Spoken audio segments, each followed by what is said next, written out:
మొదటి వన్డేలో రెచ్చిపోయిన టీమిండియా రెండవ వన్డేలో తుస్సుమనిపించింది. అన్ని విభాగాల్లో దక్షిణాఫ్రికాను అడ్డుకోవడంలో పూర్తిగా ఫెయిలైంది. దీంతో దక్షిణాఫ్రికా జట్టు రెండవ వన్డేలో 8 వికెట్ల తేడాతో గెలుపొందింది. టీమిండియా ఓటమిపై కేఎల్ రాహుల్ విశ్లేషిస్తూ ఏమన్నాడంటే, బహుశా టాస్ గెలిచి ఉంటే బాగుండేది అనుకున్నాను. మొదటి ఇన్నింగ్స్లో బౌలర్లకు వికెట్ నుండి కొంత సహాయం లభించింది. అదే మా కొంప ముంచింది. అక్కడే మ్యాచ్ మొత్తం పోయింది.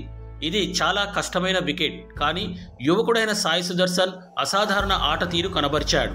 అతడికి ప్రత్యేక అభినందనలు. సుదర్శన్లో గొప్ప ఆటగాడి లక్షణాలు ఉన్నాయి అని మాత్రం చెప్పగలను. మేము మరో 100 పరుగులు చేసి ఉంటే పరిస్థితి మరోలాగా ఉండేది.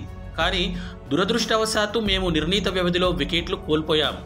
నేను సుదర్శన్ నెలకొల్పిన భాగస్వామ్యం తర్వాత మిగతా వాళ్ళు చివర్లో ఆశించిన మేర పరుగులు చేయలేకపోయారు. ఈ కారణాలని కూడా మా ఓటమికి కారణమయ్యాయి. ఈ మ్యాచ్ మాకు చాలా పాఠాలు నేర్పింది. 3వ వన్డేలో ఈ తప్పులు చేయకుండా మరింత బాగా ఆడతాం అని రాహుల్ పేర్కొన్నాడు. ఈ వీడియో కనుక మీకు నచ్చినట్లయితే లైక్, షేర్, కామెంట్ చేయండి. మరిన్ని అప్డేట్స్ కోసం మా ఛానల్ని సబ్స్క్రైబ్ చేసుకోండి.